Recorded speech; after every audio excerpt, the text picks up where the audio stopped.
Me dice Moisés, ¿te presento o te presentas tú mismo? Pues yo no, simplemente soy Juan Luis de las Rivas y soy profesor de urbanismo en la Escuela de Arquitectura de Valladolid. Algunos nos conocemos, me acordaré de algunos, de otros no. Bien. Un poco más a la... Sí, porque es que como tengo las otras gafas, es que prefiero estar de pie porque así... Estoy sentado ahí detrás del ordenador, es un poco bien. Voy a comenzar por lo que me habéis planteado. Agradezco mucho a la organización de estas cursos o jornadas, ¿no?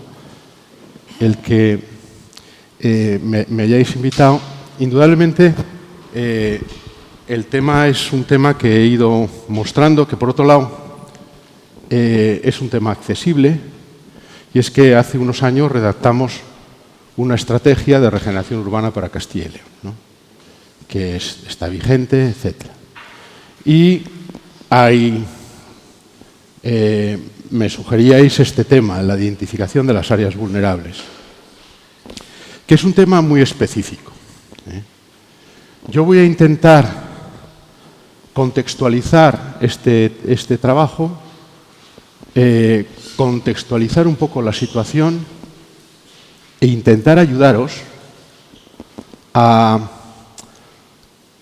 ver el tema de la regeneración urbana desde diversos puntos de vista. Si hay alguna duda, como tenemos tiempo, aunque luego habrá un tiempo para debate, ¿no? Si hay alguna duda, no os preocupéis, no somos muchos, interrumpidme, y me decís lo que queráis. Bien. Este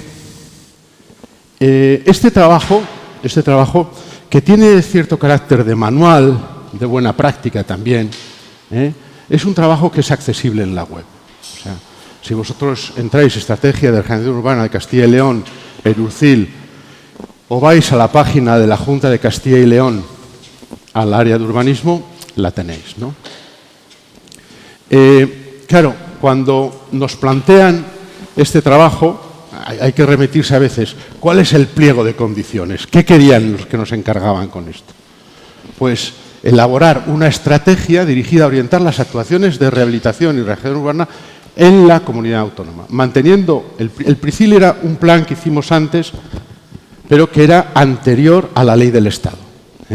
Esto, y ahora os voy a explicar un poco que es muy importante la situación. Entonces, hay una política de rehabilitación y regeneración en la comunidad. Se quiere que las acciones sean más eficaces, más innovadoras y que haya un poco en qué medida la regeneración urbana puede incidir primero en el planeamiento, pero luego en lo que podríamos decir la vida de la ciudad y la economía de la ciudad. Que esto es una quimera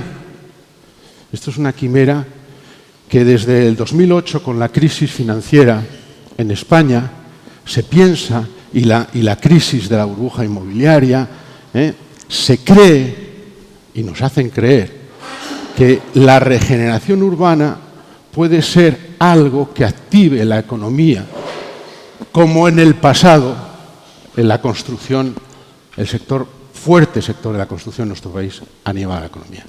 Esto es una quimera, es un deseo, y es, cuando digo quimera, es un poco irreal, ¿no?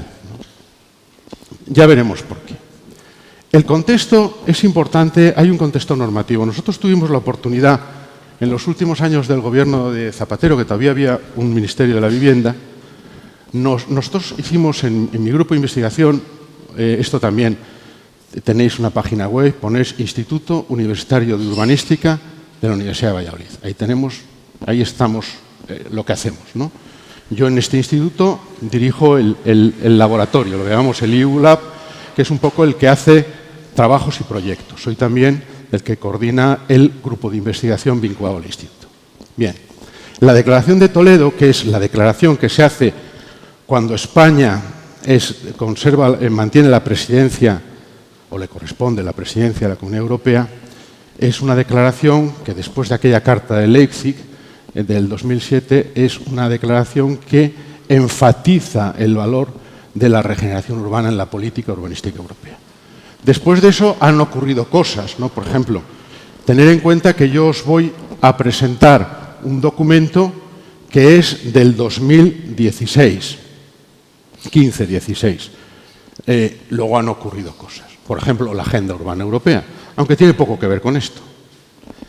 Directamente, indirectamente no.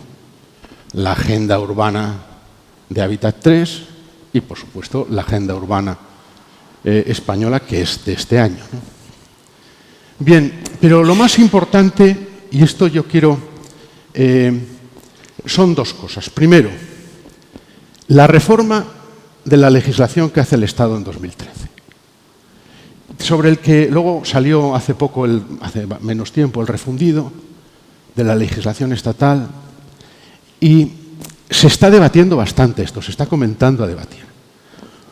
Podríamos decir que para algunos, más allá de lo que es el fomento de la rehabilitación, la regeneración y la renovación urbanas, detrás de la reforma legislativa del Estado hay una visión en la que se considera que hay que cambiar lo que ha sido la tradición urbanística española en dos aspectos fundamentales.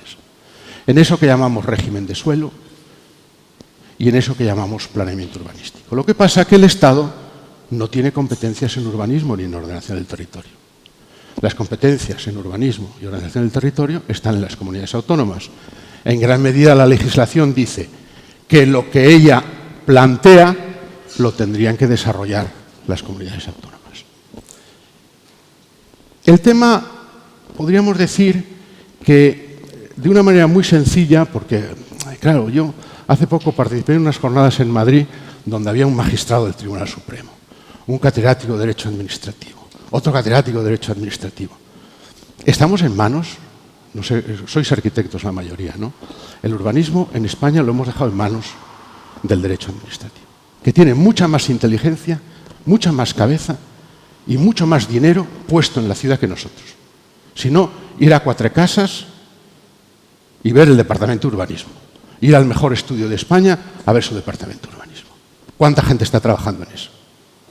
O a Garrigues Walker, ¿me explico? ¿Qué es lo que pasa? Que ellos dicen que hay un cambio jurídico, lo que pasa es que ese cambio jurídico no se está operando. El cambio jurídico fundamental es que nosotros siempre hemos hablado de clasificación del suelo. Y ellos dicen en la ley que hay dos situaciones básicas de suelo: suelo urbanizado y suelo rural. Esto es un cambio radical. Y que más allá del planeamiento o de la gestión urbanística, lo que hay es unos procesos, entre comillas, de transformación del suelo, que es rural, en la medida de lo posible, si es posible, en urbanizado. Tener en cuenta que en las legislaciones, por ejemplo, no sé si la de Cantabria conserva todavía el concepto de no urbanizable, que es por ejemplo, Castilla y León en el 99 es la primera legislación, yo tuve algo que ver con eso, la primera legislación que deja de llamar al suelo no urbanizable y lo llama rústico. ¿Qué significa que el suelo es no urbanizable? Todo el territorio es no urbanizable. ¿Que está esperando a ser urbanizado o a pasar a ser urbanizable? Todo esto es muy importante. ¿Por qué? Porque tiene que ver, porque todo esto tiene lugar en una ley que se llama Rehabilitación, Regeneración y Renovación Urbana. Y lo que dice que lo fundamental del proyecto urbanístico es la transformación de la ciudad existente. Para los que seáis, claro, algunos de vosotros sabréis algo de urbanismo, otros no, lo comentábamos en la mesa, es cómo hacer un urbanismo sin plusvalías. ¿Cómo se puede transformar la ciudad consolidada? Es más difícil transformar la ciudad consolidada que coger un campo y convertirlo en un plan parcial. Eso desde el punto de vista de todo aquello que está por debajo del urbanismo y de la arquitectura, que tiene que ver con la propiedad, que tiene que ver con la inversión, que tiene que ver con el dinero, que tiene que ver con los costes al final de esa transformación.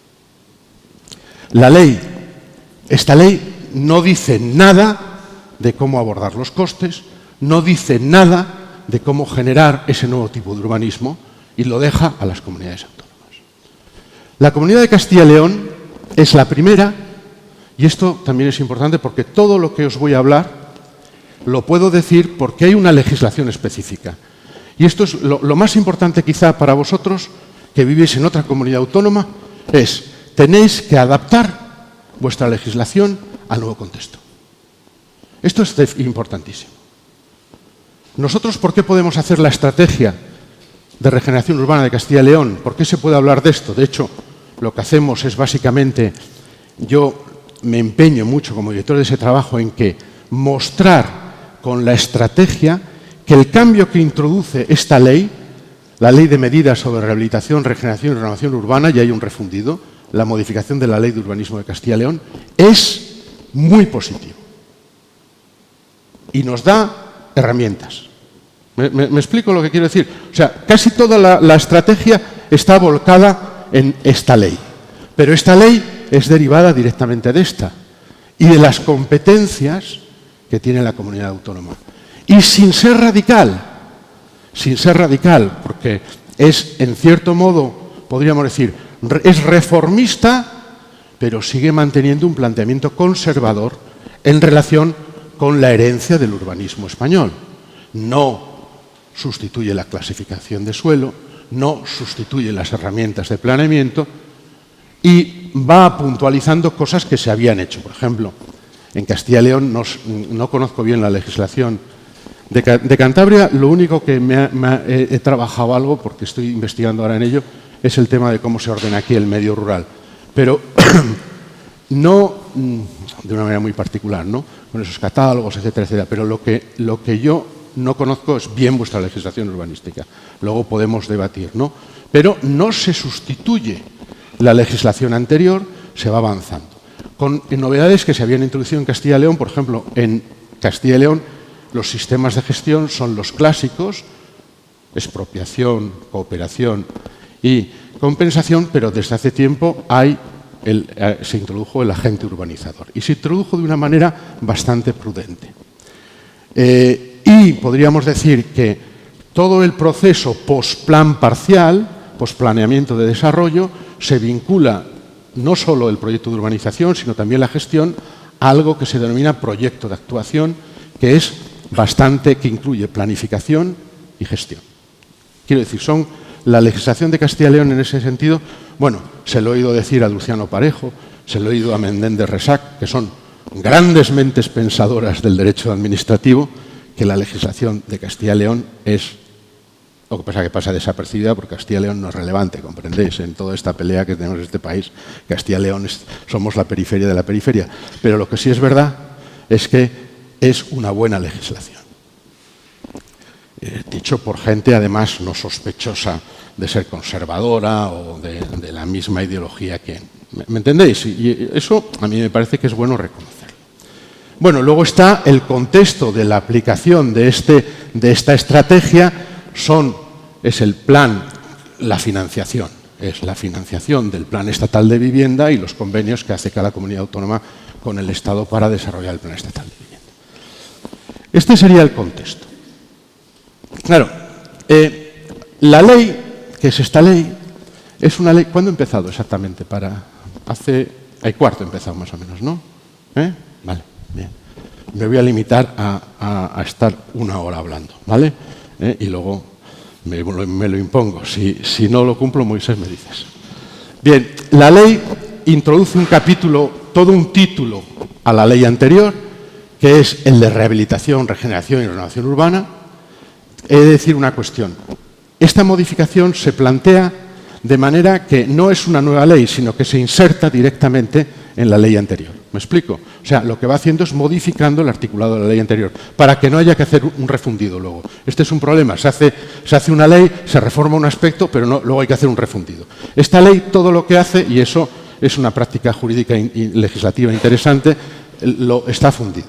Fijaros, el tema de la rehabilitación-regeneración, que son las actuaciones, su inserción en el planeamiento y la gestión, algunas modificaciones sobre las facultades de intervención en el uso del suelo y en el mercado del suelo propias de la Administración, por ejemplo, cesiones y todas estas cuestiones, ¿no? Son para favorecer las acciones rehabilitadoras.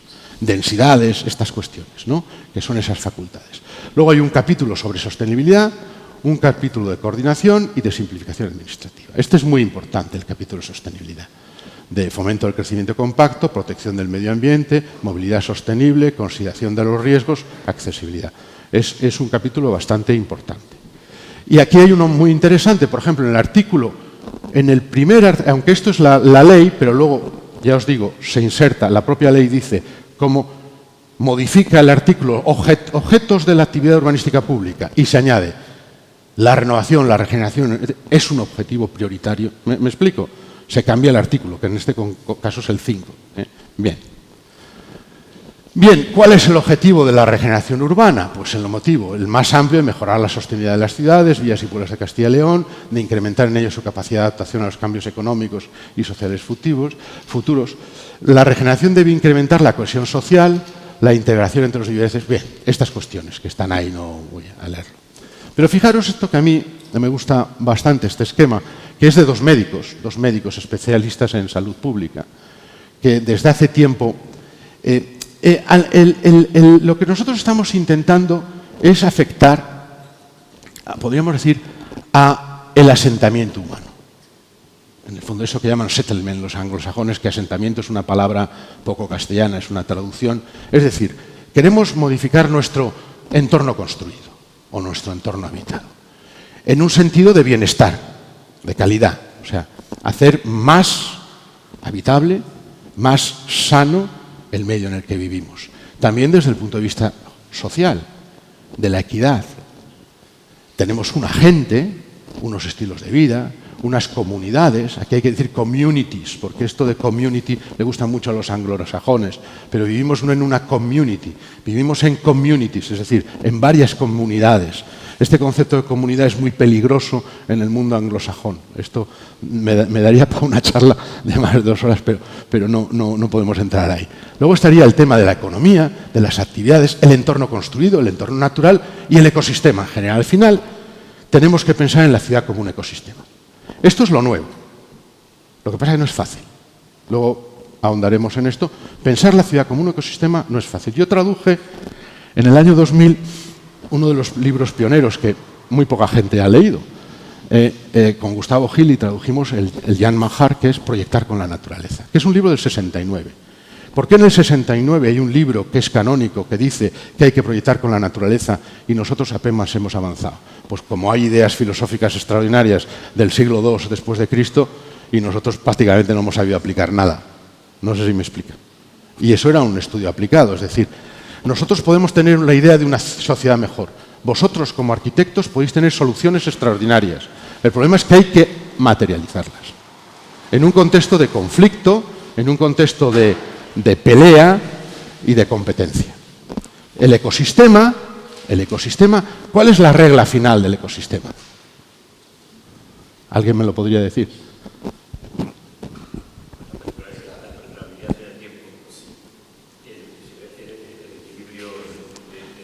Tú lo ves en positivo. Yo lo digo darwinianamente. La dura lucha por la existencia.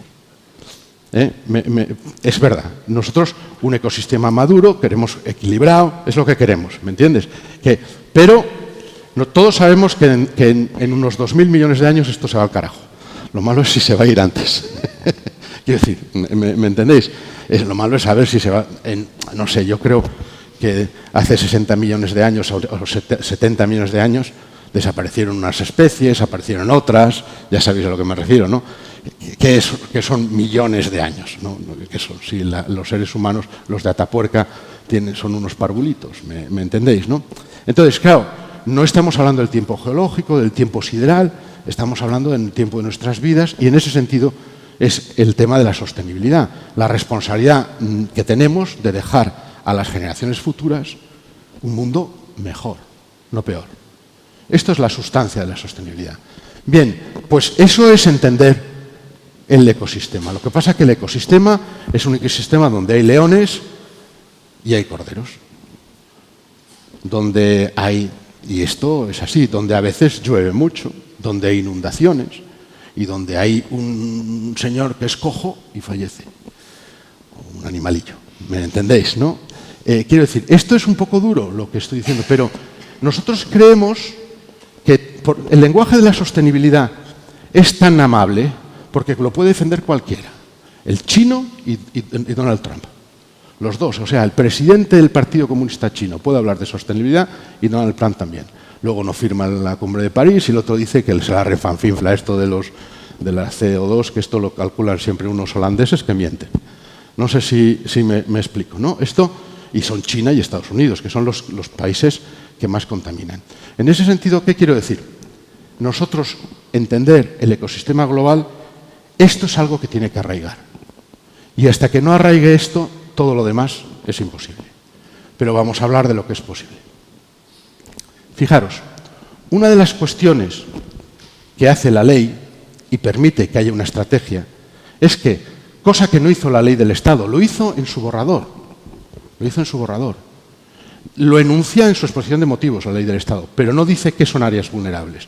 La ley de Castilla y León dice: objetivos de la regeneración urbana en Castilla y León. Prioridad de los espacios urbanos más vulnerables. ¿Y qué son los espacios más vulnerables?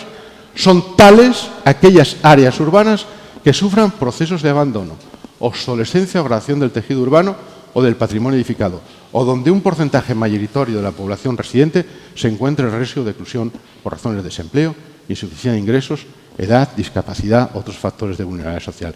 ¿Qué es un área vulnerable? Ya está, no tenemos que hacer estrategia, es esto. Ahora vamos a ver que hay que hacer algunos números, ¿no? Pero está claro. En el fondo, el contexto es, tenemos el nuevo paradigma de la regeneración tiene que estar liderado desde el sector público, eso lo entiende la comunidad autónoma, lo entiende el Estado. El sector público tiene recursos escasos y debe priorizar la utilización de esos recursos en los lugares que más lo necesitan. Ese es el concepto de vulnerabilidad. Priorizar las acciones. Bien. Luego, la regeneración urbana no es una cosa que está por el aire, tiene que estar incorporada en el planeamiento urbanístico. Debe ser la actividad prioritaria, no es la sustitución, es la rehabilitación. Estos son los principios, los objetivos claros de la ley, que también son... Las actuaciones tienen que estar adaptadas a las características de la región y hay que buscar en esto la ley se queda muy corta, un poco de innovación en la gestión del urbano. Esto es como un deseo. O sea, quiero decir, si nosotros tenemos que transformar la ciudad existente, tenemos que trabajar de una manera diferente a cómo hemos trabajado para expandir la ciudad existente. Son dos maneras distintas de trabajar. Bien. Bueno, voy a pasar sobre esto. La visión clara, que ya se va, este también lo tenéis, es un documento que está bien, es un documento europeo, es un poco bla, bla, bla, bla, bla, bla, pero tiene en este inglés esperanto que utiliza Europa, pero es verdad que lo que hay que fomentar es la aproximación integrada, que lo decía la Carta de Leipzig, es decir, enfoque integrado. Fijaros que es curioso que la Carta de Leipzig, que es la Carta de la Sostenibilidad de las ciudades sostenibles europeas, sigue hablando de desarrollo urbano. Esto es importante tenerlo en cuenta, porque luego hay otra gente que dice no. Es decir, estamos hablando de intentar transformar la ciudad para mejor, no de dejar la ciudad como estaba. Es decir, yo soy arquitecto y quiero que haya trabajo para los arquitectos, porque hay gente que dice, no, estamos muy bien, hay que análisis, estudiar, parálisis, y nos paramos porque ya comprendemos la realidad, nos quedamos tranquilos y ya está, ¿no? Estamos en un momento de crisis y no hay que actuar, ¿no? Bien, pues estupendo. Y luego hay que prestar especial atención a los barrios, esto ya salía, menos favorecidos. Esto es una cuestión que lleva mucho tiempo diciendo Europa. Estando en este año pasado y este año he ido varias veces a los países nórdicos, a Dinamarca, a Noruega y a Suecia. Vamos, es el paraíso de la hipocresía. Claro, me decía un arquitecto sueco, profesor y arquitecto con responsabilidad en un ayuntamiento. Sueco, no, Malmo, los barrios de Malmo, Hammarby, los barrios de Estocolmo, ¿no?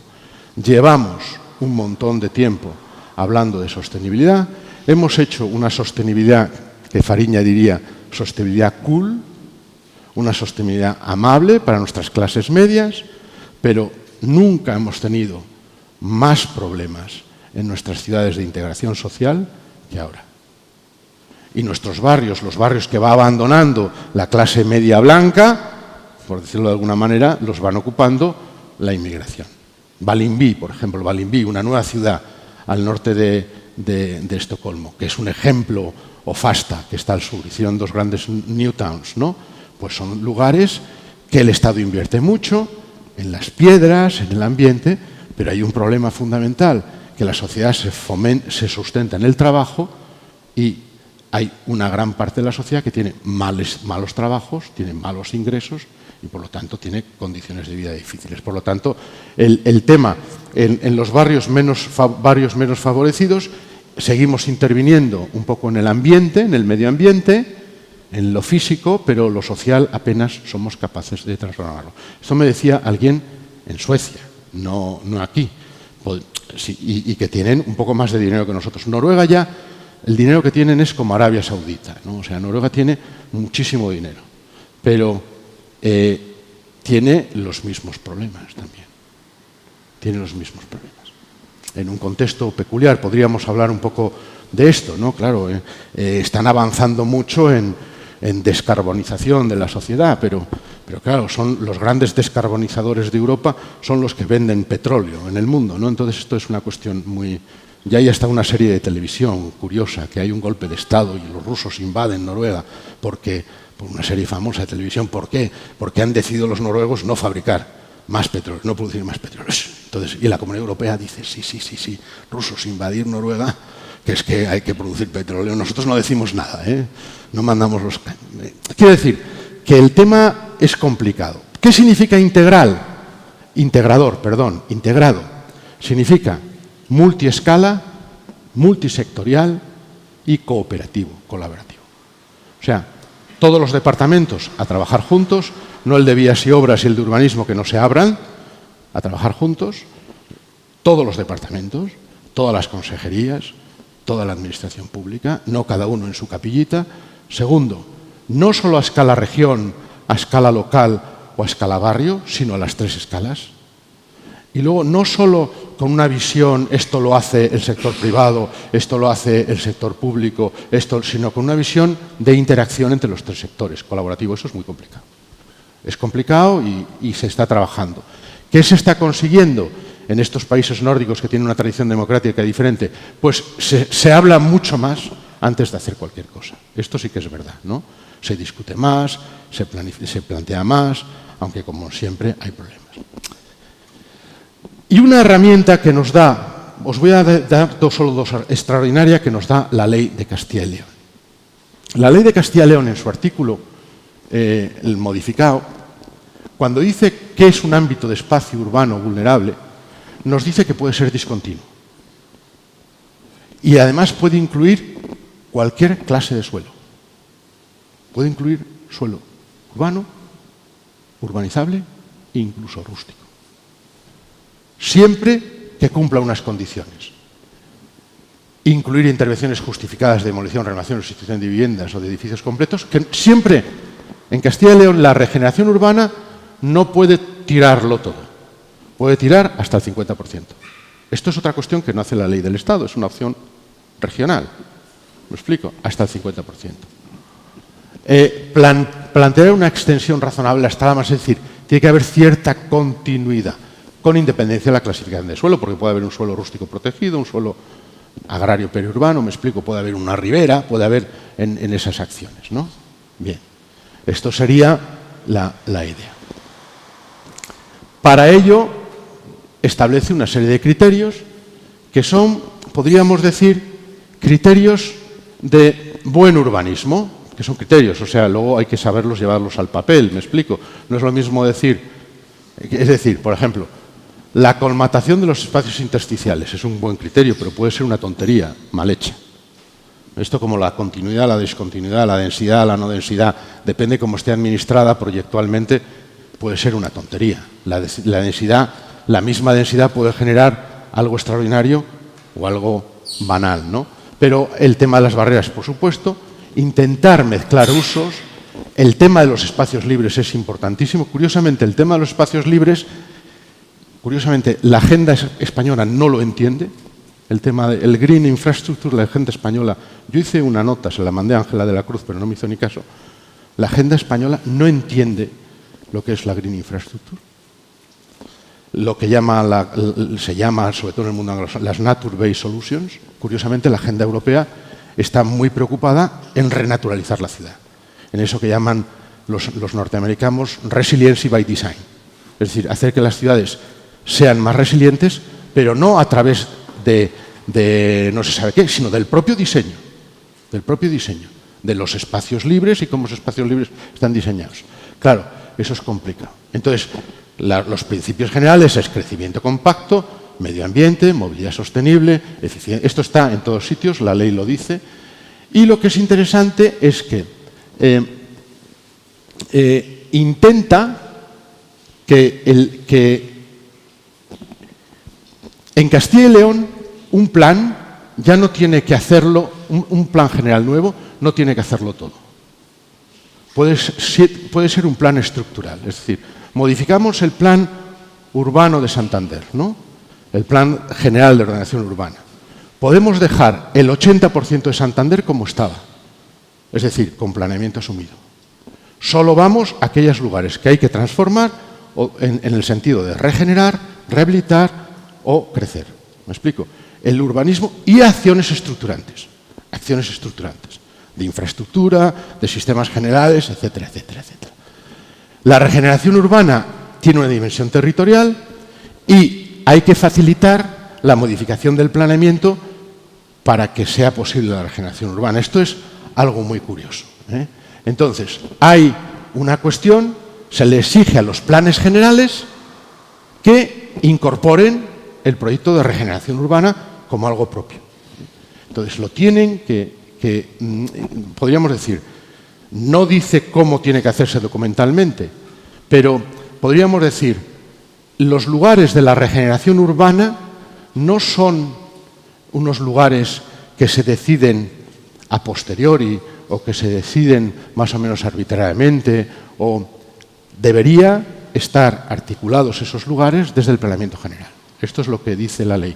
Y en segundo lugar, hace en Castilla y León, que yo lo he contado en muchos sitios y mucha gente no se da cuenta, se recupera el Plan Especial de Reforma Interior, ¿os acordáis? Que es el clásico, es un clásico, ¿no? Pero se convierte en un arma de destrucción masiva. Lo que pasa es que el sector privado tiene muy poca capacidad de conceder. El sector privado sigue pensando en el promotor propietario. Si no soy propietario de más del 50%, yo no me lanzo a nada. Y eso murió. Y en sectores con una sola unidad de actuación, que se urbanizan de golpe. Murió, nadie te va a prestar el dinero. Los bancos no te prestan dinero por urbanizar. De hecho, quien está urbanizando en España son los que ya tienen dinero. Los que lo tienen en su bolsillo. No tienen que pedirlo en el banco. En Valladolid, quien construye operaciones complejas son inmobiliarias que detrás, o promotoras que detrás hay empresas que tienen liquidez, son industriales. Es decir, que tienen 1.000 millones en el banco, por ejemplo. Entonces se pueden dedicar 100 a ver si va bien o mal. ¿Me explico? Pero no son gente que va y pide al banco, oye, hacemos una joint venture a ver si... Eso ya se acabó. Eso con la crisis del 2008 se acabó. Esa idea de que voy, me prestan, luego voy, hago un hipotecario y luego voy intentando hacer las transferencias de los hipotecarios. Esto ya no existe. No existe vender sobre plano, tal. Eso sí, se puede vender sobre el plano, pero si tienes un solar, no una urbanización. Y si no, por ejemplo, en Madrid se ven los problemas que tienen lugares que iban hasta hace poco también, como el propio Valdebebas o Madrid Sur, o sea, lugares en una ciudad que tiene una gran demanda, es como un agujero negro de actividad económica y, sin embargo, apenas se mueve nada, solo viviendas de lujo. Lo que más se mueve es el sector, como digo yo, de los tupamaros. ¿Qué es el Plan Especial de Reforma Interior? En Castilla y León es una herramienta que referida a ese ámbito discontinuo, con cualquier tipo discontinuo y con cualquier tipo de clase de suelo, puede modificar planeamiento general. Es decir, el plan especial puede modificar planeamiento general, siempre que cumpla las finalidades de la regeneración urbana. Por lo tanto, es algo que está bastante bien. Bien. ¿Qué hacemos nosotros cogemos la ley, estos principios los desarrollamos, los explicamos, etcétera, etcétera, etcétera. Todos estos son documentos de la propia estrategia y en un momento determinado decimos, bueno, hay tres tipos de actuaciones: de rehabilitación, de regeneración y de renovación, teniendo en cuenta que la prioritaria es de rehabilitación. Nosotros planteamos lo siguiente: una acción de regeneración urbana puede incluir rehabilitación y regeneración en el sentido de lo urbano, pero también puede sustituir edificaciones, ¿no? Pero lo primero es, por lo tanto, la acción más compleja de regeneración urbana incorpora las acciones más sencillas de rehabilitación y de regeneración no compleja. ¿Me explico? Es acumulativo. Por lo tanto, lo primero que tenemos que definir es qué es lo que tenemos que hacer con las actuaciones, qué tenemos que fomentar en las actuaciones de rehabilitación. Esto es una cosa bastante sabida. Pues cuestiones de accesibilidad, cuestiones de la envolvente del edificio, cuestiones de eficiencia energética más allá de la propia envolvente del edificio, mejoras tecnológicas, el ciclo de agua y residuos, más allá de las mejoras anteriores. También hay cuestiones de infraestructuras telemáticas y tal y cual. Y en la medida que sea posible, porque nos lo permite la ley, podemos hacer pequeños incrementos en una acción de rehabilitación, podemos hacer pequeños incrementos de edificabilidad, podemos hacer operaciones de cambio de uso, ¿me explico? Hibridación. Por ejemplo, utilizar bajo cubiertas o incluso incorporar una planta, utilizar los bajos de los edificios y, como veremos también, replantear los espacios de parcela o de manzana, siendo manzana cerrada o siendo, es decir, incluyendo nuevos usos que siempre bajo unos umbrales que están bien definidos en la ley, que no generan una transformación del suelo urbano consolidado en no consolidado, o si lo generan pagando lo que hay que pagar, es decir, cediendo lo que hay que ceder, se pueden hacer las cosas así. Esto, desde el punto de vista de la gestión, es relativamente sencillo. Lo que es difícil es si la gente que vive en esta manzana o que vive en esta torre es capaz de ponerse de acuerdo para hacer, podríamos decir, para sufragar todo lo anterior, además de las subvenciones directas que haya, si es capaz de ponerse de acuerdo para hacer esto, ¿no? Porque esto, por ejemplo, pueden ser unos alquileres que paguen muchas cosas. Paguen muchas cosas. Bien, esto es algo que permite la ley. No se está haciendo porque esto exige gestión, exige iniciativa y es costoso. Bien, es más fácil, claro, hay otras acciones más complicadas, ¿no? Luego veremos, ¿no?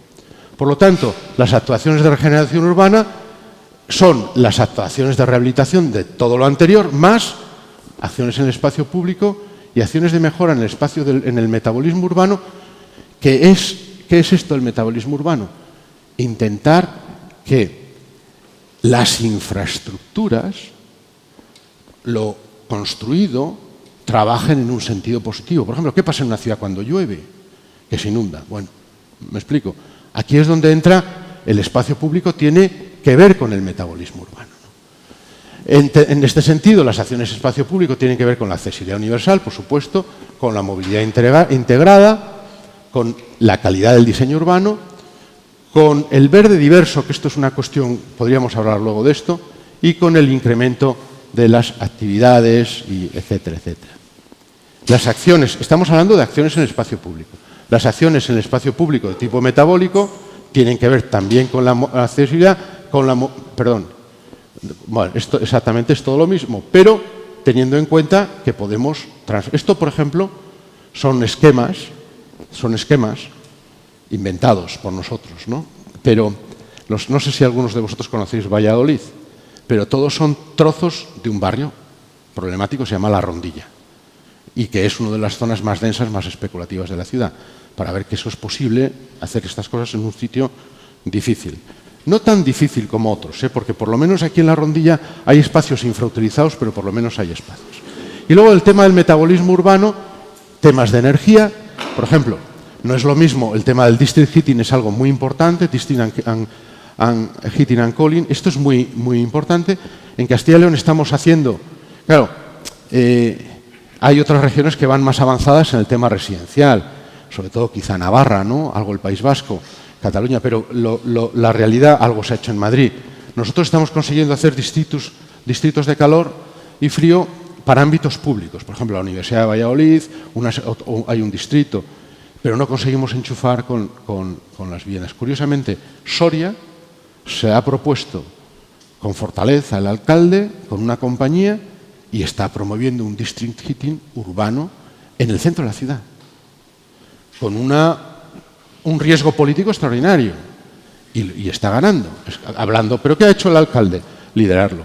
Luego, ¿a qué ha exigido la empresa? Que lo expliquen. Y la gente ha ido poco a poco entrando. ¿Me explico? Y hay un distrito de calor que va a ser urbano y va incorporando, claro, ¿quién se va incorporando con más facilidad? Grupos residenciales de la posguerra, algunas unidades grandes de plan parcial, me explico, distritos que por sus condiciones físicas se incorporan con más facilidad, ¿no? Perdonad, el tema de la iluminación es importante, ya sabéis, ¿no? La eficiencia del sistema, no solo por los costes, sino también por el propio planeamiento. A veces tenemos un planteamiento de exceso de iluminación. Más allá de sustituir por LED todo, que es un poco problemático por algunas cuestiones, el LED no es una maravilla, a medio plazo sí, pero a largo plazo no. El tema también es qué tipo de luz produce. Hay que buscar la eficiencia, a veces iluminar menos, iluminar de manera indirecta o lo que sea, ¿no? Es decir, el proyecto de iluminación es importante también. Todo el tema del agua, pero la escorrentía, la recarga, el suelo permeable, los residuos, por supuesto, y las TICs. Y la renovación urbana lo que tiene que incorporar es la sostenibilidad de las nuevas edificaciones a lo anterior. ¿Me explico? Claro, no podemos plantearnos hoy en día, y esto es una cuestión que como arquitectos deberíamos... Claro, otra cuestión es que un cliente, no podemos estar todo el día pidiendo recursos para hacer más sostenibles unos edificios que son antiguos y hacer edificios que no son sostenibles, los nuevos. Nuestro compromiso tiene que ser con la nueva arquitectura también. La nueva arquitectura no puede ser ineficiente, más allá del cumplimiento del código y de las palabras, o sea, del cumplimiento, que había un cura cuando yo era pequeño decía cumplimiento, cumplimiento. Me decía, joder, los jesuitas cómo son. Bueno, pues muchas veces cumplimiento. No se trata de hacer proyectos que son capaces de incorporar una arquitectura más amable, más sana. Es decir, el edificio está mejorando la calidad de vida de la gente. Esto es algo que tenemos que exigir primero desde los honorarios. Es decir, primero desde los honorarios. Porque claro, no podemos hacer todo esto por 5 pesetas. Esto es una cosa que es importante. Pero es algo que tenemos que tener en cuenta. Joder, por ejemplo, hay miles de historias. Y entonces, con todo esto vamos a la estrategia, y la estrategia lo que hace es intentar que todo esto vaya funcionando en las propuestas que se hacen, elegibles o no, a la Junta de Castilla y León. ¿Vale? Esto ya es un mecanismo interno que no explico mucho, pero aquí estamos en lo que podríamos decir que es un área vulnerable. Bien, lo que os voy a explicar ahora es muy sencillo. Nosotros lo tenemos que hacer de una manera objetiva para toda una región y todas sus ciudades. Por lo tanto, no nos podemos basar en trabajo de campo, nos tenemos que basar en fuentes oficiales. Tenemos que sacar los datos de lugares donde esos datos ya están. Y eso es problemático, porque hablamos mucho de Big Data, pero es problemático. Por ejemplo, la principal fuente de información para la ciudad ha sido siempre el INE, y el INE del 2011, el censo, es ineficiente. Es ineficiente, por ejemplo, no nos da el estado de la edificación, que sí tenemos del 2001, ¿no? No nos da el estado de la edificación. O no nos da determinados elementos que nos daban otros. Curiosamente, Más Catastro, en relación con el INE, que tiene muchísima información, que no suele soltar, está empezando a soltarla. Y el propio INE ha soltado algo de información. Veremos una cuestión relativamente nueva que es interesante. Pero nosotros, ¿qué hacemos? Pues tanto a escala municipal, tener en cuenta que el INE se estructura por distritos y por unidades censales, que al final son un grupo de manzanas en una ciudad como Santander. Pero un pueblo es todo un solo distrito censal. Y nosotros tenemos 2.248 municipios. Es decir, el 25% de los municipios de España están en Castilla y León. Esto, de los que 1.700 son menores de 500 habitantes. ¿Me entendéis? Tenemos un problema específico. Por lo tanto, nosotros tenemos que trabajar a escala municipal y luego ya en barrios con secciones censales en los 15 municipios de Castilla y León que son mayores de 20.000 habitantes y existe esa información. Por lo tanto, siempre vamos a utilizar, podríamos decir, dos planos. El plano A, que es por municipios, el plano B, que es por unidades censales donde las haya. Esto está muy trabajado. Agustín Hernández Aja lo ha hecho. Los andaluces, por ejemplo, lo han hecho de una manera mucho más compleja, con veintitantos indicadores. Nosotros hemos trabajado de una manera parecida, porque yo tengo bastante buena relación con el equipo que investigaba Agustín y trabajamos un poco con él al principio. Introdujimos un factor nuevo, ¿no? Como es a escala municipal, este factor tiene mucho que ver con el municipio. Es decir, si el municipio, la situación más frágil de un municipio es que pierde mucha o poca población. Ganar población ya es extraordinario. ¿Me explico? Todas las ciudades de Castilla y León, ciudades, salvo una pequeña que es un barrio de Valladolid, que es Laguna de Duero, han perdido población entre 2011 y ahora. Esto es absolutamente nuevo. No ocurría desde hace más de 100 años. ¿Me entendéis? No es una cuestión de la posguerra. Las ciudades de Castilla y León no habían dejado de ganar población. Pero ahora todas pierden. Pierde Ávila, pierde Zamora, pierde Segovia, algo pierde Valladolid. Segovia y Valladolid tienen la ventaja de que tienen un alfoz dinámico y el alfoz gana lo que hay alrededor. Pero otras ciudades no tienen alfoz. Ávila pierde población y no tiene alfoz. ¿Me explico? O sea, cada cosa es distinta. Bien, la variación de población para nosotros es muy importante. Y cogemos esta variación porque nosotros porque es el periodo intercensal, que es muy claro, ¿no? Todos estos datos, cuando luego nosotros decimos muy claramente en la estrategia, cuando alguien propone un ámbito concreto, puede utilizar estos mismos datos, estos mismos indicadores, con fuentes nuevas, si el ayuntamiento dispone de ellas, o con trabajo de campo. ¿Me explico? Nosotros tenemos que hacer una ratio universal, pero por supuesto que esto tiene que estar actualizado cuando alguien lo propone en función de la información de la que dispone. ¿Me explico? Si es un ámbito que no es demasiado grande el que se propone para intervenir, imaginaos que son, no sé, 250, 600 viviendas, en menos de 600 viviendas, se puede hacer trabajo de campo. Se puede hacer trabajo de campo para tener una información directa. El segundo factor es la tasa de envejecimiento, y en particular el envejecimiento femenino, etcétera, etcétera. Es muy claro. La tasa de paro, que ahora os diré, es otro indicador muy claro, porque como nosotros no tenemos, por ejemplo, en este sentido, disentimos un poco de Agustín, que utiliza el tema del nivel educativo. Nosotros tenemos que tener un indicador de pobreza. Este es un indicador de declive demográfico, este es un indicador de vulnerabilidad por edad y este es un indicador de vulnerabilidad por renta. Curiosamente, este año, con datos del 16, han aparecido para las ciudades unos planos de renta magníficos. Os voy a enseñar uno, que además sirven, si tú los manipulas, sirven para demostrar la cantidad de tonterías que se dicen en las ciudades.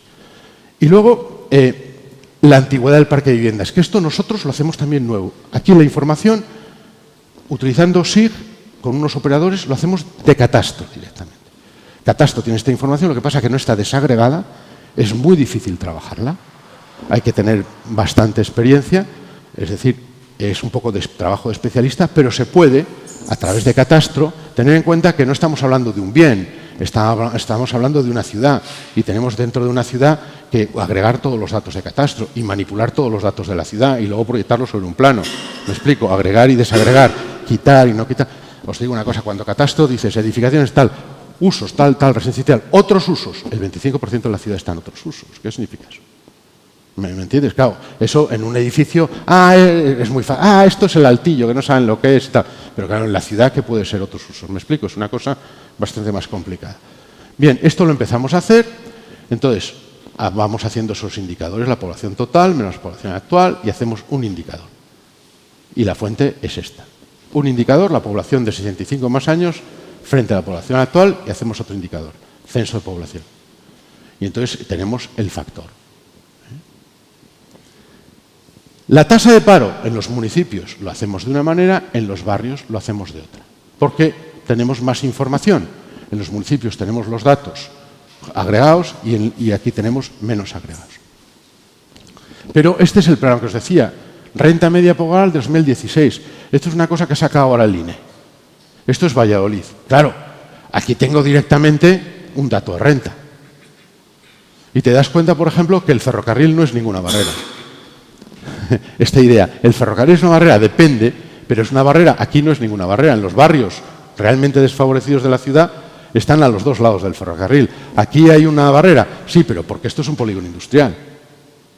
El ferrocarril no es una barrera. Curiosamente, ¿el río es una barrera? Tampoco. Hay un montón de puentes. Curiosamente, todo esto, que yo tengo un apartamento aquí, todo esto, que es donde hay más pobreza, claro, todo esto es vivienda social en un barrio de la posguerra que es Huerta del Rey. Y son viviendas, por ejemplo, en esta primera trama y aquí, en Arturo Iríes, hay bastante población gitana. Lo que pasa que esto, claro que hay una especificidad de renta. De hecho, esto está en el inventario de áreas vulnerables de España. Pero esto, la barrera no es el río. Ni siquiera la gran carretera, que es la antigua la avenida de Salamanca. La barrera es la propia agregación de la población. ¿Me entendéis? Pero tenemos estos datos y los podemos utilizar. Tenemos los municipios, etcétera, etcétera, etcétera. Entonces, ¿qué hacemos? Vamos viendo, porque nosotros lo que hacemos es a todos los barrios, a todas las ciudades, porque es un trabajo indicativo, ¿no? A todos los pueblos de Castilla y León, todos los municipios y a todas las ciudades, le damos un valor indicativo.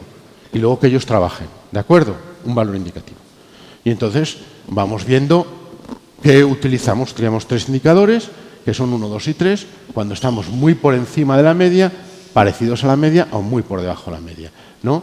Entonces, un comportamiento mejor, un comportamiento peor. O sea, cuanto más alto es el indicador, más necesidad de rehabilitación hay, ¿de acuerdo? Esto se hace factor a factor y va incorporándose. Esto serían las necesidades de rehabilitación en Castilla y León. Que luego se pueden decir muchas cosas. Lógicamente, los espacios que menos necesidad de rehabilitación tienen son los alfoces de las ciudades, que por otro lado son los más nuevos. ¿Me explico? O sea, el entorno de Valladolid, el entorno de las ciudades son los lugares de Segovia, entorno de Burgos, y luego algunos municipios que tienen unas características singulares, ¿no? Esto lo hacemos ya por barrios y lo vamos haciendo, indicando, agrupando las secciones censales, lo vamos indicando municipio a municipio de la comunidad autónoma, o sea, las 15 ciudades, ¿no? Tenemos, estas serían, con esto tenemos un inventario de los lugares donde habría que intervenir, ¿vale? Esto sería un poco la idea. Yo creo que es clara, ¿no? Luego, si tenéis alguna duda, volvemos sobre esto. Además, añadimos unas cuestiones, ¿no? Perdonar esto. Añadimos una cuestión, y es que introducimos un factor para valorar los proyectos, que es la propia calidad de los proyectos. No solo que el área sea vulnerable, sino que el proyecto cumpla los objetivos de la ley. De manera que la elegibilidad de un área no va a depender solo de que sea un espacio muy vulnerable, sino que el proyecto que se plantea es un proyecto de calidad. E intentamos medir la calidad de ese proyecto. Eso es algo nuevo. ¿Y cómo medimos esa calidad? Pues como tiene que ser objetivo a partir del cumplimiento de los artículos de la ley nuevos. O sea, por ejemplo, decimos impacto positivo en el sistema urbano. Bueno, artículo tal dice esto, artículo tal dice esto. Integración de la estructura, en la estructura urbana, entorno próximo. Incorporación de la red viaria, tal. Protección y eventual recuperación de redes ecológicas, tal, aquí. Aprovechamiento de los espacios, tal, esto está aquí. ¿Lo hace? No lo hace, ¿no? Hibridación y vida urbana, interacción entre edificación y espacio público, fomento de esa tipología funcional, incorporación de redes, tal, impulso a la interacción. Algunos metemos algunas cuestiones porque no siempre hay un artículo, pero bueno, pero casi siempre tenemos calidad sostenible del proyecto de rehabilitación, temas de energía, barreras arquitectónicas, calidad arquitectónica de los edificios rehabilitados y las soluciones de los materiales empleados y el proyecto de urbanización. Gestión integrada del metabolismo urbano, eso que hablábamos un poco en relación con las infraestructuras, el ciclo del agua, las redes, etcétera, etcétera, y calidad del proyecto de gestión, que también está en la ley. Con todo esto tenemos una tabla, que son estos factores, y tenemos una especie de puzzle, y este puzzle nos sirve para valorar la calidad de los proyectos, que es una manera, también una herramienta para la administración. Consigue esto en temas de accesibilidad, consigue esto en temas de diseño, consigue esto en temas de metabolismo urbano, de vida urbana, de relación de la edificación existente, espacio público, servicios urbanos, de nueva edificación, perdón, esto, y lo que sería ya el combinado en una actuación. Esto es lo mínimo que tiene que tener una actuación de rehabilitación, esto es lo mínimo que tendría que tener, que es bastante, una actuación de regeneración porque es integrada, y una acción compleja de renovación urbana tendría que tener en cuenta. Tener en cuenta que la renovación urbana nunca puede pasar del 50% de renovación, por una cuestión de ley, ¿no? Bueno, esto ya es una cuestión de impresos y de materiales que se dan. Y luego, para ayudar, hacemos un informe de las ciudades, cómo están más o menos, y hacemos un inventario, quiero decir, lo dice un poco la ley, un inventario por características morfológicas, aquellos lugares donde la rehabilitación puede ser más eficaz. Simplemente es, por ejemplo, un centro histórico o, por ejemplo, un barrio homogéneo de la posguerra, porque tienen esa homogeneidad o esa condición de complejidad y es más fácil intervenir, ¿no? Son temas de conjuntos históricos, conjuntos residenciales homogéneos construidos, y decimos conjuntos con proyecto urbano, barrios homogéneos no proyectados, grandes conjuntos. Son cuestiones que van apareciendo, ¿no? Por ejemplo, las casas baratas, la ciudad jardín, las colonias y otros grupos, los poblados de colonización agraria, con la intensidad que planteaba un poco en su encargo el gobierno de decir tendríamos que priorizar la acción en los barrios de la primera periferia de nuestras ciudades. Bien, esto sería, en 10 minutos os voy a explicar otra cosa. Claro, esto sería un poco el principio. Lo que pasa que el problema es que yo creo que debemos avanzar. Debemos avanzar un poco más, dar un paso más.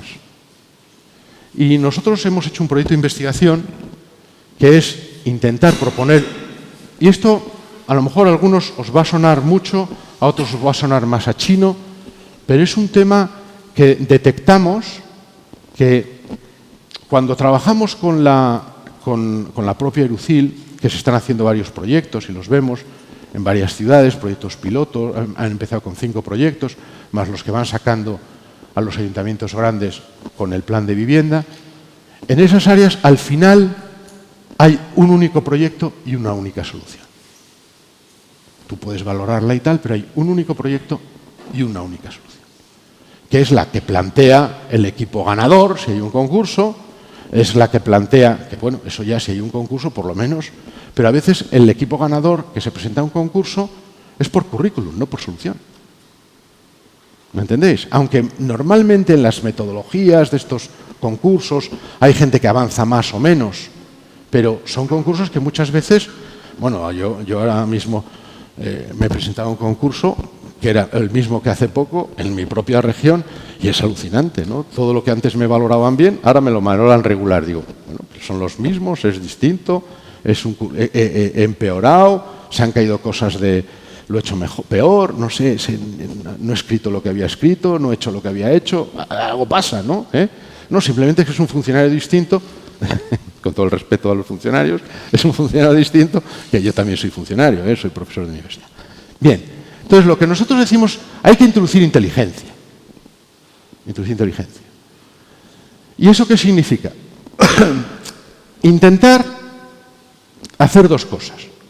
Primero, apoyarnos más en las nuevas herramientas de las que disponemos, por un lado, y por otro lado, introducir estrategias que es lo que se llama Planning Support Systems, el PSS, o sea, estrategias de planificación que vayan apoyando la toma de decisiones. No una solución, otra solución, sino que el político o el ciudadano pueda irse acercando al proceso de planificación e ir tomando decisiones. Esto es mejor, esto es peor, esto es interesante, esto no es interesante, este objetivo me parece muy claro, este objetivo no me parece muy claro.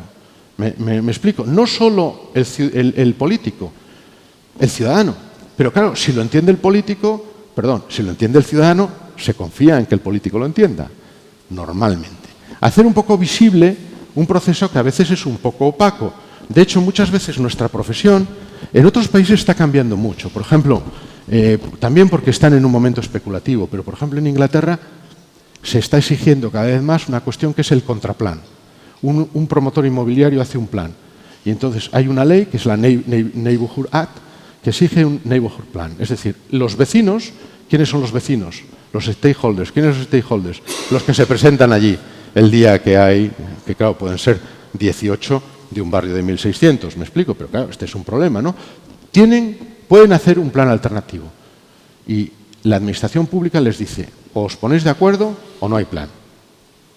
Y entonces empiezan a debatir los vecinos, los interesados, con su propio arquitecto. O sea, no es un proyecto no técnico, es decir, ellos tienen que hacer un proyecto técnico financiado por la administración pública, o sea, siempre estará un poco peor pagado, y el promotor con sus arquitectos, y empiezan a dialogar y se produce allí. Esto muchas veces es simplemente un urbanismo transaccional, que es muy típico en el mundo anglosajón. A veces es una tontería, otras veces es una cosa magnífica, ¿no? Es una tontería porque en el fondo el político dice, esto es especulativo de la leche. Bueno, pues sí, que no me compren a mí, que compren a los vecinos. No sé si me entiendes, ¿no? Que compren a los de alrededor. El otro día estaba en un congreso en Plymouth, en una ciudad inglesa, y había una chica, estábamos, oye, ¿eres español? Sí, una chica que hablaba un perfecto castellano, que es una chica griega, sorprendente. ¿Y dónde aprendiste castellano? En la escuela, nunca había estado en España. Hay gente lista, ¿no? Y esta chica acababa de venir. Claro, era una chica que acababa de venir de Penn University. Penn University, después de Harvard y el MIT, es de lo mejor que hay, ¿no? Y entonces allí había trabajado con Kate Orff. Kate Orff es una chica que es una bióloga, diseñadora urbana, que ella dice, yo no soy una diseñadora, yo soy una activista, que ha tenido muchísimo éxito después del huracán ese que afectó a Nueva York, y ella trabaja con los vecinos, básicamente. Y trabaja con los vecinos y transforma la costa, plantando ostras en algún sitio, cosas muy curiosas, ¿no? Pues claro, la tenían en un plan de estos, en el aeropuerto de Heathrow, que está haciendo una gran empresa, negociando con los vecinos de alrededor. Claro, es todo. Y dice, claro, mi problema es que a mi empresa no le interesa nada, a los gestores del aeropuerto. Me explico, que todos estos procesos a veces son banales también, ¿no? Y yo estoy allí, no sé muy bien qué tengo que negociar, pero claro, ella tenía que hablar con todas las comunidades afectadas, tenía que ver cuáles eran sus deseos y trasladárselos a la oficina que estaba haciendo el plan, para cambiar el plan de un aeropuerto como Heathrow. Cuando se hizo el aeropuerto de Barajas no preguntaron ni al Ministerio del Aire, hicieron lo que les dio la gana. No sé si me explico. Son proyectos que van. Esto de hablar, negociar, es algo interesante. Pero para que esto sea posible, necesitamos explicitar los procesos, hacerlos visibles, que la gente entienda. Tenemos hoy en día, se habla mucho de BIM y se habla mucho de GIS. Se habla mucho de BIM porque es el futuro, y es verdad. El BIM es una herramienta mucho más poderosa que lo que es una herramienta simplemente de dibujo, ¿no? Y el GIS es una herramienta muy poderosa para hacer planos, ¿no? Entonces, en planificación se utiliza el GIS, en urbanismo, en geografía se utiliza el GIS, en arquitectura se utiliza el BIM. ¿Se pueden producir intercambios? Pues nosotros creíamos que sí, pero no hay. En la cumbre de Esri es la empresa, hace poco, lo mismo que es Adobe Autodesk, están intentando introducir pequeñas interferencias, pero como son mundos empresariales diversos, con objetivos diversos. ¿Qué quiere decir esto?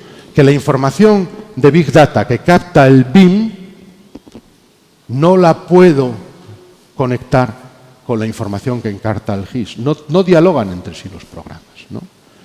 Y yo puedo tener, dicen, no, hay cosas, luego lo veremos, pero son simples visores. Podríamos decir, yo tengo los datos del BIM, los datos del GIS, y diría, ¿es posible crear una metodología intermedia para urbanismo?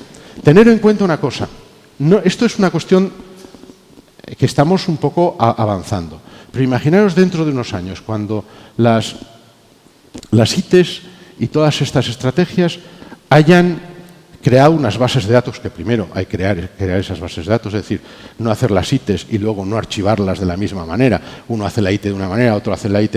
Es decir, si nosotros con toda esa información, que es fantástica, la fuéramos sistematizando, tendríamos una información extraordinaria de la ciudad.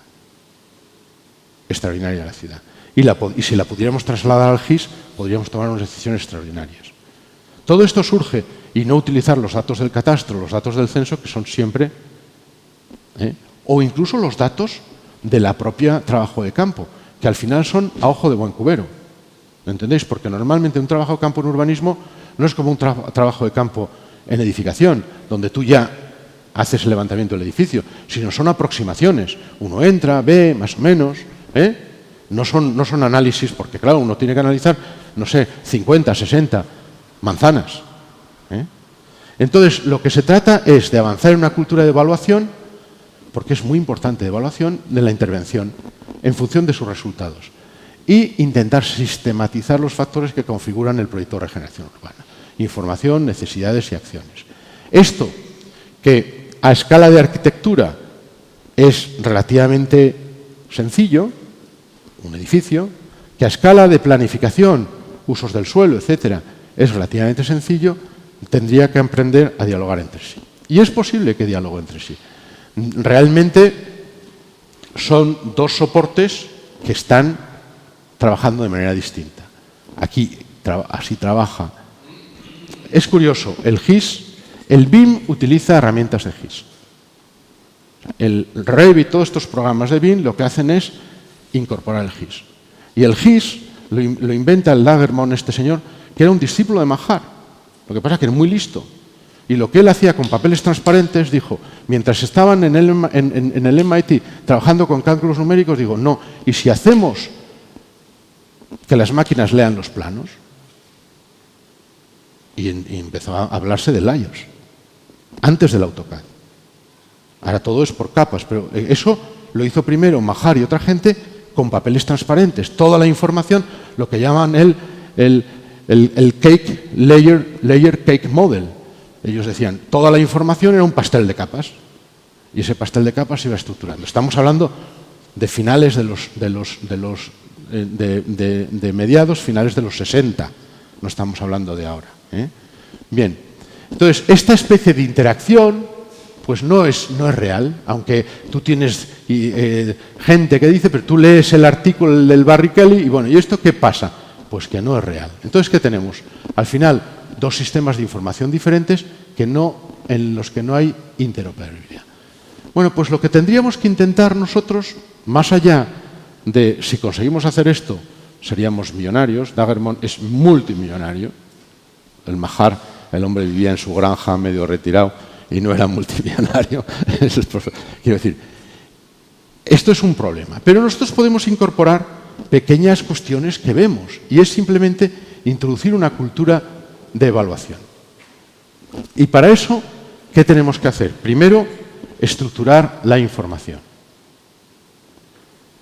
Cualquiera que trabaje en planificación tiene que estructurar hoy en día la información de una manera visible y de una manera comparable y que los demás puedan verificar. O sea, no tener cajas negras, ¿me explico? No tener siempre cajas negras. ¿Eso es posible? Pues es sencillo. Tenemos una serie de elementos que nos ofrecen, campos temáticos que nos ofrecen información y tenemos las escalas a las que trasladamos esa información. La geografía nos da información a escala región, pero nos da también información a escala barrio. Bueno, esto es complicado, no os lo cuento, pero nosotros podemos hacer de esto algo visual. En urbanismo podríamos decir hay una escala límite. Nosotros no tenemos, quiero decir, en un BIM llegas al pomo de la puerta o no sé, a los tensores que soportan la barandilla. Puedes llegar al detalle que quieras, ¿no? Pero nosotros, en esta interoperabilidad, trabajamos la envolvente, lo que es la manzana, la parcela, la envolvente del edificio y los pisos del edificio. No necesitamos más información para tomar decisiones. ¿Y qué tipo de decisiones son? Pues, fijaros, tengo una manzana grande, un grupo de manzanas, son realmente 2 manzanas, en una zona que es un barrio de un EDUSI que están haciendo en León. ¿Y qué se está haciendo? No se sabe lo que hace la oficina del EDUSI. Hay uno, no sé, bueno, entonces, y si nosotros cogiéramos esta manzana y analizamos perfectamente todo lo que hay y lo trasladamos al escenario propio del ERUCIL, vamos a hacer aquí un proyecto, una estrategia de regeneración urbana, en este pequeño bloque. Claro, lo único que vamos a decir, en vez de dar una valoración absoluta, vamos a intentar hacer una valoración más compleja, por escenarios. ¿Qué significa por escenarios? Primero, vamos a coger esa manzana, ese grupo de manzanas. Realmente son 3 manzanas, 5 manzanas, ¿no? Pero es que me he equivocado, no es, lo llamo manzana desde el principio. Es una sección censal. Es una sección censal. Cogemos un ámbito que tenemos esa información de sección censal, que es el desagregado del INE, y podemos proyectar ahí esa información. Bien, y tenemos mucha información sociológica. ¿Qué es lo difícil? Incorporar la información del tipo BIM, la información de la edificación. ¿Qué hacemos si es un espacio bastante consolidado? Hay simplemente un solar. No hay edificaciones de diversos tipos que hemos analizado, hay algunas antiguas, pero en general nada está dramáticamente mal. Pero tampoco está nada demasiado bien. Es bastante cutre, como la mayor parte. Yo digo, a veces digo, cuando hablo de estas cosas, digo, esto lo que hay que hacer es tirarlo todo y volverlo a hacer. Pero claro, no se puede, ¿no? No se puede. Bien, entonces, el primer escenario es mantener lo que hay. Y entonces tenemos unos datos que nos dicen los espacios públicos, lo edificado, más o menos cómo funcionan, la superficie construida, etcétera, etcétera, etcétera. Imaginemos que hacemos un escenario solo de rehabilitación.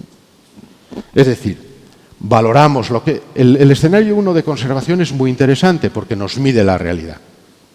Nos lo mide de una manera más precisa, que es una cuestión. Si no, eso lo decía muy bien Galileo, si no mides no sabes. Y trabajamos muchas veces sin medir. Hay que utilizar números. Hay que saber que si no, no podemos en ecología no podemos trabajar. No tenemos datos, no podemos presupuestar. Tenemos que medir. Y medir es importante. Entonces decimos, ¿qué es un escenario de rehabilitación?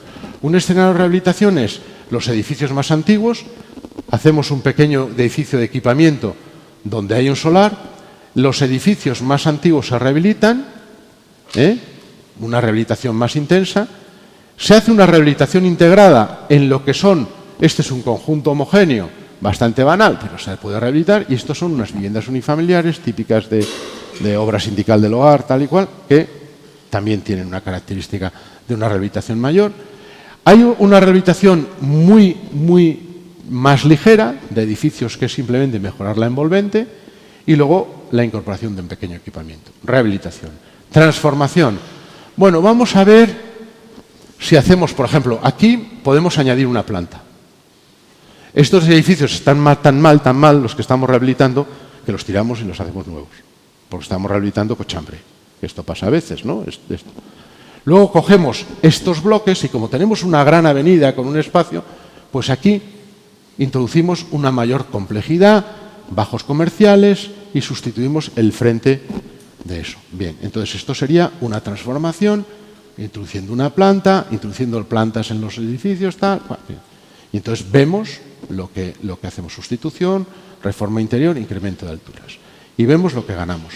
Esto es muy interesante, porque el incremento de alturas, el incremento de edificabilidad, lo nuevo me permite tener dinero que tengo que utilizar para lo otro. Si no tengo dinero, no puedo. Es decir, estamos intentando generar recursos, ¿no? en el peor contexto posible, porque no tengo espacio público, espacio libre. ¿Me explico? Hemos cogido una manzana donde todo esto es un poco arbitrario, sí, pero estamos en el peor contexto. Claro, si yo tengo un solar, pues está fenomenal, ¿no? Luego el dueño del solar se enfadará, ¿no? Porque él creía que iba a hacer 40 viviendas sin cargas y ahora le dices, tío, vas a hacer 45, pero tal, joder. Entonces, ¿me entendéis? Pero este es el problema, ¿no? Para eso está el planeamiento, ¿no? ¿Tiene usted consolidado el derecho sobre las 40 viviendas? ¿Sí o no? Y el otro es la renovación. Por ejemplo, se cambia la piel de 2 edificios haciendo simplemente algo más, se introduce una pequeña torre en otra, esto es una avenida grande. Bien, se hace un poquito más de edificabilidad. ¿Qué es lo interesante? Compararlo. Compararlo en términos de superficies construidas, en términos de números de viviendas, que es lo que ganamos, pero en términos de mejora energética, de coste-beneficio, de mejora social y, ¿me explico? Medir. ¿Cuánto cuesta esto? ¿Cuánto cuesta esto? ¿Qué gano con esto? Y luego al final tengo que sería este balance, el coste, es decir, ¿tengo una ciudad más eficiente o no la tengo más eficiente? Solo trabajando en la edificación. Aquí no hemos trabajado en la urbanización. ¿Qué significa? Pues que en el fondo, y esto es una hipótesis, se puede, o sea, para que nosotros avancemos en esto que llamamos el trabajo de regeneración, no nos vale solo un indicador de vulnerabilidad. Tenemos que ver el escenario y ver las cosas que se pueden hacer y ver si merece la pena. Y tener costes y compararlos. Y saber cuáles son las ventajas energéticas en costes concretos. No podemos trabajar, claro, es fácil en la universidad, tienes un montón de tiempo y puedes, joder, pero en el estudio, bueno, si hacemos esto así, alguien va a entender perfectamente cómo es esto, cómo es cada manzana, cada parcela, cada edificio y va a intentar avanzar. Claro, ¿qué nos está pasando? Que nosotros podemos generar un modelo analítico de barrio a partir de un modelo de datos que nos permite establecer estas simulaciones, que pueden ser más sencillas. Teniendo en cuenta que lo que nosotros tenemos ahora mismo, se ve un poco mejor aquí, lo que tenemos nosotros ahora de interfaz entre el BIM y el GIS son simples visores. Hay uno que es francés, hay otro. ¿Qué son visores? Es decir, si tú tienes la información BIM de una serie de edificios metidos en la ciudad, yo tengo un visor que me lo transforma al GIS, pero solo como visor, no me transforma la información. ¿Me explico? Me traslada todo el nivel de detalle que se ha metido en el BIM y yo puedo seleccionar, me quedo a este nivel de agregación o desagregación. Pero claro, yo puedo saber bastante bien cómo es la ciudad. Sí, claro, es que puedo saber muy bien cómo es la ciudad. ¿Qué es lo que estamos haciendo? Intentar evaluar alternativas a través de algo que nos permite la herramienta, que es simular el proceso antes de hacerlo. O sea, usted va a arreglar este barrio. Sí, ¿qué va a pasar? No, yo puedo hoy en día simular un proceso antes de hacerlo, con bastante realismo. Es una herramienta que nos puede ayudar a tomar decisiones. ¿Por qué os pongo esto? Fijaros, donde se están gastando unos 9 millones de euros de financiación pública en uno de los barrios de rehabilitación del plan de vivienda en Valladolid. Con el PP había que tirarlo todo. Ahora con el PSOE no hay que tirar nada. Con el PP el proceso era especulativo, con el PSOE el proceso es estúpido, porque estamos rehabilitando Cochambre. Es decir, tenemos experiencia de haber rehabilitado edificios parecidos hace 10 años y ya están deteriorados. En barrios, es que tenemos la experiencia. Un compañero mío rehabilitó uno de esos edificios en un proyecto piloto europeo y ahora está muy deteriorado. ¿Por qué? Porque son edificios de muy mala calidad. ¿Sabéis un poco? Si algo tiene muy mala calidad, son viviendas de 40 metros cuadrados con 3 habitaciones, micro, de esas viviendas que se hacían con unos muros sin... Es decir, ¿qué tenemos que ver? El proceso, lo que podemos hacer con el proceso es intentar ver qué criterios tenemos, darles valor e intentar que esos criterios paramétricos nos digan qué queremos hacer, las necesidades de rehabilitación. Las necesidades de regeneración no son solo el barrio es vulnerable. ¿Me explico? Es, ¿qué podemos hacer? Eso y luego intentar que la herramienta vaya poco a poco, analizando, viendo alternativas. Esto está hecho con una salida de Revit, es decir, haciendo que las cosas, no es GIS, ¿me explico? Haciendo que las cosas puedan comprenderse. Y esto es un poco, ahora se habla mucho, ¿sabéis? Mucha gente, esto es muy gracioso, porque existe un máster y hay un debate, en las escuelas de arquitectura somos medio tontos la mitad. Luego hay gente muy lista, pero... Entonces, es muy gracioso porque hay un debate cómo introducir el BIM en la docencia. Este es un tema. Y el otro, y estaba con un... Esto surgió por una cosa, esto es una discusión de hace un par de años. Y entonces un profesor dice, no, porque no se trata de BIM, el BIM es una metodología. Mira, yo estaba en Estados Unidos el año pasado, he estado en un año sabático y estuve medio año en Italia y un tiempo en Estados Unidos. En un estudio normal en Estados Unidos, de 20 puestos, o sea que tienen unos 18 empleados, ya no hay AutoCAD, queda un AutoCAD, es todo Revit. Pero nadie te habla del Revit, ni de la metodología, ni el BIM, simplemente lo usan. Nadie te está metiendo un rollo de que... Y tener en cuenta que en Estados Unidos el contrato no es... El contrato son los planos. Esto es distinto aquí, cuando no es el presupuesto con los precios. O sea, el contrato son los planos. Y los planos, luego se hace un presupuesto, uno, otro, pero todo tiene que estar especificado en los planos. Por lo tanto, el Revit es fantástico para eso. Porque todo está referido a un código en los planos. ¿Me explico? Y todo sabe lo que es. Pero no... pero ellos dibujan. Y nadie, el Revit no me hablaba, nadie. Ellos te hablan de sus proyectos. Y cuando les dicen, no, a ver, usted es el calculista. Usted hace los cálculos. Pero a mí usted me deja en paz. El que controla el edificio soy yo. Yo soy el arquitecto. Y si usted es el calculista, lo pienso con usted, voy trabajando con usted, mejora el principio del proyecto, es una relación estupenda, tal y cual, vamos tomando decisiones. No al final, me explico, voy tomando decisiones pero quien controla el proyecto es el arquitecto. Claro, aquí hay veces que en estas, cuando yo he ido a algunas reuniones, que no vi muchas de BIM, parece como que hay unas constructoras y unas agentes y tal, que quieren como apoderarse del proceso, ¿no? Como es una metodología y trabajamos en red, ¿y quién es el que hace esto? Entonces, ¿por qué digo esto? Porque el profesor decía, no, esto es una metodología Lean. Digo, Lean, es Lean. Entonces yo me fui a mi casa y me puse a estudiar. ¿Qué es lo que hago cuando no entiendo algo? No, Lean, tal. Y claro, esto Lean, que es Lean Enterprise Institute, es lo que llaman el Agile Development. Tengo un hermano que es ingeniero y que se dedica a estas cosas, y entonces me ayudó un poco. Claro, esto es algo que lleva mucho tiempo, sobre todo los japoneses, que son muy listos, que tiene que ver con esta palabra magnífica, monosukuri, que significa algo tan complicado como hacer bien las cosas.